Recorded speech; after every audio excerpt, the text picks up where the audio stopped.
सूर्य समोर समोर येते, वरवर येते, तसं ऑक्सिजनचं प्रमाण काय होते, कमी कमी होते. आणि मग ब्रह्ममुहूर्तावर आपण सगळे जर उठलो तर आपल्याला ऑक्सिजन, तुम्ही या कोरोनामध्ये पहा, कोरोनामध्ये कोणते लोक मरण पावले, ज्यांची रोग प्रतिकारक शक्ती कमी होती, ऑक्सिजन सिलेंडर त्यांना भेटले नाही.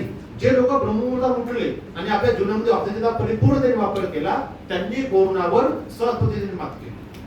जेवढे लोक मरण तुम्ही दिनचर्या चेक करून पहा, तर ब्रह्ममुहूर्तावर उठणारे मरणाची संख्या तुम्हाला लगभग नाही भेटत. आणि म्हणून सकाळी ब्रह्ममुहूर्तावर उठलं पाहिजे. तर ऑक्सिजनचे प्राणवायूचे जे प्रमाण आहे हे त्याच्यामध्ये अत्यंत जास्त आहे. ऑक्सिजन हा ज्वलनशील घटक आहे. आग लावायचं काय पाहिजे, ऑक्सिजन पाहिजे. वस्तूचा जळणारा घटक कोणता आहे, वायू कोणता आहे, जो ज्वलते तो कोणता आहे, हायड्रोजन. ठीक आहे, जळणारा हायड्रोजन आहे, पण त्याने जाळणारा कोण आहे, ऑक्सिजन. ऑक्सिजन शिवाय अग्नी प्रज्वलित होत नाही, हायड्रोजन जळत नाही. आणि म्हणून आपल्या शरीरामध्ये जठराग्नी आहे, आपल्या शरीरामध्ये अग्नीचं क्षेत्र आहे. ते अग्नीचं क्षेत्र चांगल्या पद्धतीने आपल्याला इग्निफाईड जर ठेवायचं असेल, ज्वलनशील जर ठेवायचं असेल, तर आपल्या शरीरामध्ये ऑक्सिजनची जी मात्रा आहे ही परिपूर्ण असणं आवश्यक आहे. ऑक्सिजनची मात्रा परिपूर्ण नसल्यामुळे ज्वलन कार्य बरोबर होत नाही, अग्नी बरोबर प्रज्वलित होत नाही, जठराग्नी बरोबर राहत नाही, म्हणून तुमचं खाल्लेलं पचत नाही. आणि पचत नाही म्हणून अनेक प्रकारच्या बिमाऱ्या, पेट साफ, बिमारी माप, सगळ्या बिमाऱ्याचं जर केंद्र कोणतं असेल तर काय आहे, पोट आहे. पोटामध्ये जठराग्नी आहे.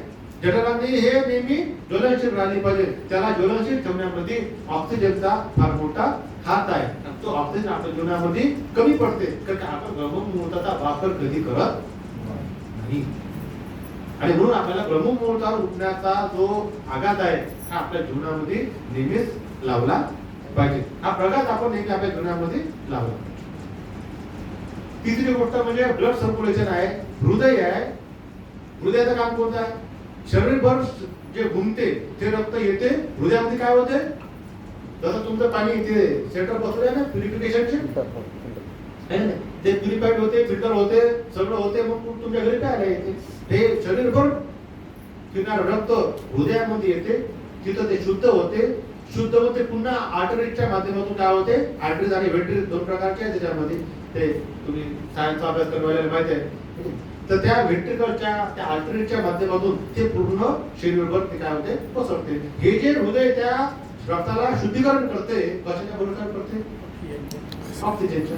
ऑक्सिजनची मात्रा जर बरोबर नाही आहे तर हृदय बरोबर काम करणार नाही, रक्ताचं शुद्धीकरण होणार नाही. तर रक्ताचे जे विकार आहे, जे दोष आहे, हे शरीरामध्ये काय होते, वाढते. आणि म्हणून आपल्याला ब्रह्ममुहूर्तावर उठणं हे अत्यंत महत्वाचं आहे.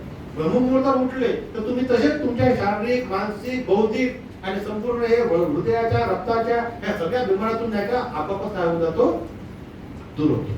इव्हन तुम्ही पहा, बरेचसे पेशंटला डॉक्टर सांगतात सकाळी उठून 2 किलोमीटर 5 किलोमीटर चालायचं, हे रस्त्यात चालणार दिसते.